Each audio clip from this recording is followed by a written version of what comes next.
Printemps 2007, village de Laniscat, en Bretagne. Au cœur d'une ancienne ferme gauloise, des archéologues découvrent des centaines de pièces de monnaie enfouies dans le sol.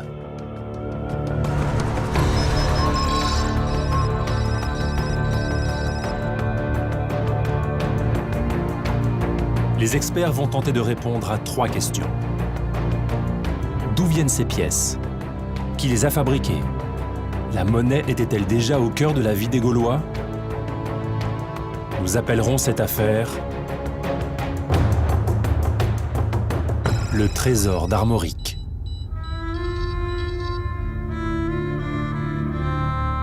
Dans le monde celtique, la monnaie se développe à partir du IIIe siècle avant Jésus-Christ. Et ça va être un des éléments archéologiques les plus intéressants à étudier pour la fin de l'âge du fer. Et découvrir un trésor, c'est évidemment toujours une aventure extraordinaire pour un archéologue.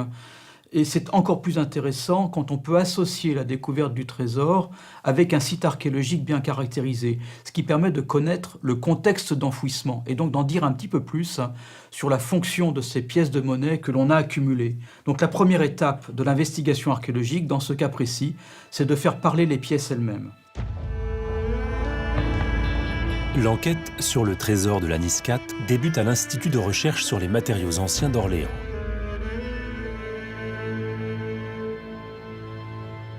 Les pièces qui le composent sont en fait des statères, des imitations gauloises de pièces venues de la Grèce antique. L'analyse des gravures qui ornent leur face permet d'identifier le peuple auquel ce trésor appartenait. Au revers, on a un cavalier qui tient dans une de ses mains une lance et dans l'autre un bouclier. Et sous le cheval, on a un motif triangulaire. C'est ce cavalier armé qui est présent au revers des monnaies, où on voit un cavalier qui brandit une lance dans une main et qui tient un bouclier dans l'autre main. Donc ça, c'est un type qu'on rattache bien aux osismes. Les osismes, l'un des nombreux peuples celtes qui occupaient l'Europe il y a plus de 2000 ans. Surnommés les habitants du bout du monde, leur territoire se trouvait à la pointe ouest de la Bretagne. L'étude iconographique des pièces de monnaie a permis d'avoir plus de renseignements sur l'origine de ces monnaies. Pour cela, il se trouve qu'on s'appuie sur une constatation tout à fait intéressante, c'est le fait que chaque peuple gaulois, et il y en avait une soixantaine de peuples en Gaule, chaque peuple avait sa propre iconographie monétaire, parce que les images monétaires étaient des images de propagande, c'était des images identitaires. Donc à partir d'une pièce de monnaie, on peut savoir avec une certaine précision qui l'a frappée, dans quelle région. Donc là, premier constat, sur ce site de Laniscat, on a retrouvé les monnaies qu'on y attendait, parce qu'on est en plein cœur du territoire des osismes. Alors, est-ce qu'on peut en dire un petit peu plus sur la façon dont était constitué ce dépôt monétaire, sur l'origine de ces monnaies? En fait, l'étude métallographique, la composition des monnaies, peut probablement nous en dire un petit peu plus. Donc on va prolonger l'analyse. Les pièces de monnaie sont analysées à l'aide d'un spectromètre qui en révèle la composition. Le résultat est étonnant. Toutes contiennent exactement 18% d'or. Cette proportion constante ne peut être un hasard. Chez les osismes, il devait exister une autorité en charge de la fabrication des monnaies. Une sorte de banque centrale qui fabriquait les pièces selon un protocole bien précis. Autre indice, la composition chimique de l'or utilisé. On a, on va dire, 2 impuretés qui sont importantes. C'est le platine et le palladium. C'est un peu des signatures chimiques de l'or, ces éléments-là.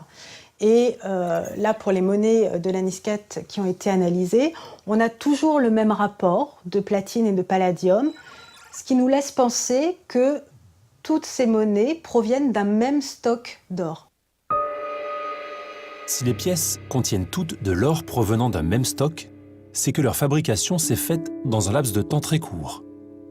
Le propriétaire de la ferme gauloise dans laquelle elles ont été retrouvées les avait sans doute accumulées en à peine quelques années. Un véritable magot qu'il avait dissimulé chez lui. Pour ce qui est de l'usage de ce trésor, on a encore des monnaies qui ont une valeur unitaire qui est forte, parce qu'il y a encore de l'or dans ces monnaies. Et donc, de la monnaie qui sert à stocker la richesse.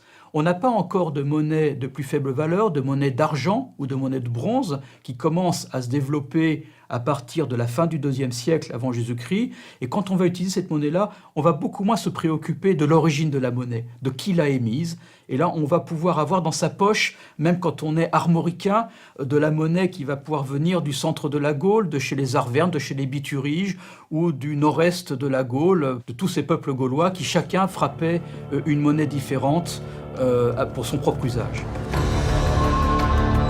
Ainsi se termine l'affaire du trésor d'Armorique. Mais d'autres fouilles, d'autres enquêtes attendent encore les experts du passé.